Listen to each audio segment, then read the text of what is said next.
मेरा नाम रुद्र है। घाट पर लाश चल रही है और उसके आसपास रिश्तेदार भी है और घाट के ऊपर की सीढ़ियों पर परिवार के कुछ लोग भी हैं।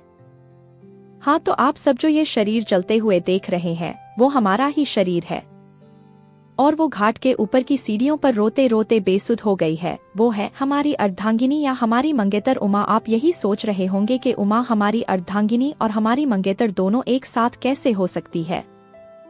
तो भैया बात कुछ ऐसी है कि समाज के रीति रिवाजों के हिसाब से वो अभी भी हमारी मंगेतर है, मगर हम दोनों ने एक दूसरे को बहुत पहले ही अपना जीवन साथी मान लिया था। मैं और उमा दोनों बचपन के दोस्त थे। हम दोनों एक दूसरे से हर बात बताते थे और हमारा सारा बचपना साथ में बनारस की इन्हीं गलियों में गुजरा था। मैं और उमा दोनों एक ही क्लास में पढ़ते थे और हमारा कोचिंग भी एक ही था। एक दूसरे के साथ पढ़ते और खेलते हुए ही हम जवान भी हुए थे और हमें प्यार भी हुआ था एक दूसरे से। बाद में हुआ, पहले और भी लोगों से हुआ था। वो कहते हैं ना कि सही राह पर चलने से पहले इंसान जरूर एक बार गलत राह पकड़ता है और ना चाहते हुए भी ठोकर खाता है, तब जाकर उसको बुद्धि आती है। तो भैया कुछ ऐसा ही हम दोनों के साथ भी हुआ है।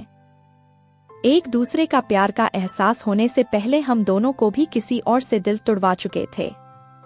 तारीख 17 जुलाई 2008।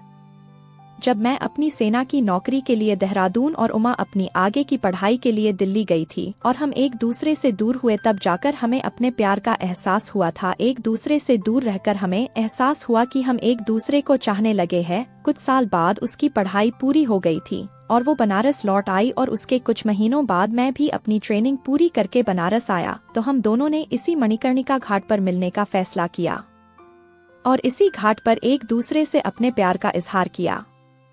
हमने अपने घर वालों को एक दूसरे के बारे में बताया तो पहले तो स्वाभाविक तौर पर गुस्सा हुए और अपनी असहमति जताई, मगर फिर हम दोनों के जिद और मान मनावल के बाद हमारे घरवाले भी इस रिश्ते के लिए मान गए। जल्द ही हमारी सगाई भी हो गई और शादी की तारीख भी निकाल ली गई। सगाई के अगले दिन मुझे अपनी उमा को छोड़कर वापस ड्यूटी ज्वाइन करने जाना पड़ा। एक बार फिर हम दोनों जुदा हुए, मगर इस बार हमेशा के लिए एक दूजे के होने का वादा करके। हम दूर तो थे मगर हमारे दिल एक दूसरे के पास थे। जब भी मुझे मौका मिलता तो मैं और उमा एक दूसरे से फोन पर बात कर लेते थे। जल्द ही हम हमेशा के लिए एक दूसरे के होने वाले थे, क्योंकि हमारी शादी की तारीख नजदीक आ रही थी और मुझे छुट्टी भी मिल चुकी थी। मगर शायद किस्मत को कुछ और ही मंजूर था। तारीख 18 जून 2016।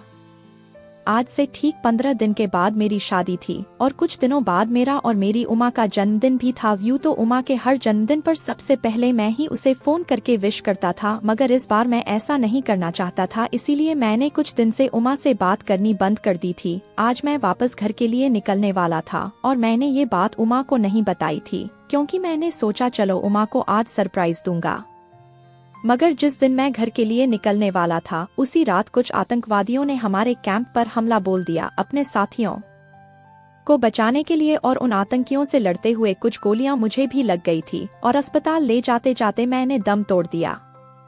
मैंने सोचा था कि उमा को उसके जन्मदिन पर मैं अचानक से जाकर उसको सरप्राइज दूंगा और मैंने उसे सरप्राइज दिया भी, लेकिन मेरी मौत का मैं उसके सामने गया तो मगर जिंदा था, मगर अपने पैरों पर नहीं, 4 कंधों पर तिरंगे में लिपटे हुए। दोस्तों, उम्मीद करती हूँ आपको हमारी कहानी पसंद आई होगी। कहानी पसंद आई है तो वीडियो को लाइक करें और चैनल पर नए हैं तो चैनल को सब्सक्राइब करें और नोटिफिकेशन बेल को जरूर दबाएं ताकि अगली अपडेट सबसे पहले आपको मिले।